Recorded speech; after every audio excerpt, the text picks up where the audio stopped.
नमस्कार दोस्तों, आपका स्वागत है ज्ञान दृष्टि में। दोस्तों, हाल ही में नागरिकता संशोधन कानून यानी CAA के लिए नोटिफिकेशन जारी होने के साथ ही इसके विरोध में भी आवाज उठने लगी। जब यह बिल 2019 में पास हुआ था, तब भी इसका बड़ा विरोध हुआ था और कुछ लोगों को यह कहते हुए देखा गया था कि इसके बाद सरकार NRC लेकर आएगी और उनकी नागरिकता चली जाएगी। हालांकि CA में सिर्फ नागरिकता देने की बात कही गई है, लेकिन यह सिर्फ 3 देशों से आने वाले 6 धर्म के लोगों को ही दी जाएगी, जो कि उत्पीड़न का शिकार होकर 31 दिसंबर 2014 से पहले भारत में आए हैं। जिस तरह से देश के संविधान में नागरिकता देने की बात कही गई है, उसी तरह से नागरिकता को वापस लेने की जानकारी यहाँ पर दी गई है। हमारे देश के संविधान में 3 तरह से किसी को नागरिकता जा सकती है, जो कुछ इस तरह से है। देश के संविधान में नागरिकता समाप्ति के बारे में भी बताया गया है और इसको सिटीजनशिप एक्ट में सेक्शन 8, 9 और 10 में रखा गया है। सेक्शन 8 में बताया गया है कि कोई व्यक्ति अपनी इच्छा से नागरिकता छोड़ सकता है। सेक्शन 9 में टर्मिनेशन है और इसमें कहा गया है कि अगर किसी नागरिक ने दूसरे किसी देश में जाकर नागरिकता ली तो भारत में उसकी नागरिकता खत्म हो जाएगी। सेक्शन 10 में कहा गया है कि केंद्र सरकार किसी भी शख्स को नागरिकता से वंचित भी कर सकती है।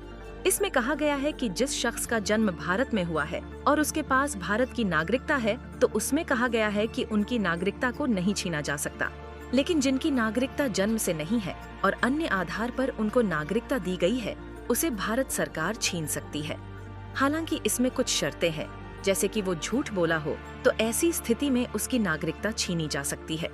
इसके साथ ही वह भारत का नागरिक बनने के बाद लगातार अपराध में संलिप्त रहता है और जेल में है तो उसकी नागरिकता भी ली जा सकती है। हालांकि सरकार जब भी ऐसा कोई कदम उठाएगी तो इससे पहले बकायदा नोटिस जारी किया जाएगा और पूछा जाएगा कि आपको नागरिकता से वंचित क्यों न किया जाए। इसके बाद वह सरकार के आदेश को लेकर ट्रिब्यूनल में अपील करेगा और उसके आदेश के बाद ही उसकी नागरिकता ली जाएगी। सरकार अपने मन से उसको देश से भगा नहीं सकती। 1950 के दौरान अफगानिस्तान से हिंदू और सिख अप्रवासी आए थे। उनमें से कुछ लोगों ने भारत में नागरिकता के लिए गुहार लगाई। ऐसे लोगों की संख्या मुश्किल से 15,000 से 20,000 के आसपास थी। अफगानिस्तान में इनका उत्पीड़न हो रहा था और उससे बचने के लिए भारत में आए थे, तो उनको भारत ने कभी भी संकट के रूप में नहीं देखा। इसके बाद राजस्थान के बॉर्डर से पाकिस्तान की तरफ से 20,000 के करीब में लोग भारत आए। 1959 में तिब्बत में एक बड़ा संकट आया और 14वें दलाई लामा वहां से आए, तो उनके साथ करीब 80,000 लोग आए। उस समय के प्रधानमंत्री जवाहरलाल नेहरू ने कहा कि जब तक स्थिति ना सुलझे तब तक हम आपको रिफ्यूजी का स्टेटस देंगे। यह लोग ज्यादातर हिमाचल के मैक्लोडगंज और कर्नाटक में बसे हुए हैं। इनकी संख्या भी 1 लाख के आसपास है और यह भी भारत के लिए कोई बड़ा संकट नहीं बने। 1982 में म्यांमार में बर्मा सिटीजनशिप एक्ट पारित हुआ, जिसकी वजह से वहां पर रहने वाले रोहिंग्या देश के नागरिक नहीं रहे। इनमें मुसलमान ही नहीं बल्कि हिंदू भी शामिल हैं। इसके बाद यहाँ से बहुत बड़े पैमाने पर बांग्लादेश चले गए।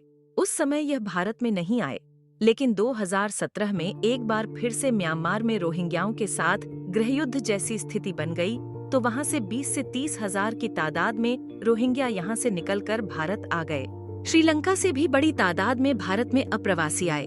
1948 में आजादी के बाद श्रीलंका ने एक कानून पास किया, जिसको सीलोन सिटीजनशिप एक्ट कहते हैं, और तहत भारतीय मूल के तमिलों की नागरिकता छीन ली गई। इनकी तादाद करीब 7 लाख बताई जाती है। इसके बाद यहाँ पर तमिल और श्रीलंका के बीच लंबे समय तक युद्ध भी चला और इसी में उस समय के PM राजीव गांधी की जान भी गई। हाल ही में भारत और श्रीलंका के बीच 2 समझौते हुए, जिसमें भारत ने 7 लाख में से करीब 4.5 लोगों को नागरिकता दे दी है और करीब 1 लाख के आसपास रिफ्यूजी अभी भी भारत में रहते हैं। इनमें से अधिकांश तमिलनाडु में है और कुछ बाकी के आसपास के राज्यों में। पिछले 70 साल में जो असली संकट हमारे सामने है, वह केवल बांग्लादेश का है। यहाँ से देश में जो प्रवास हुआ है, उसने भारत के लिए बहुत बड़ा संकट पैदा किया।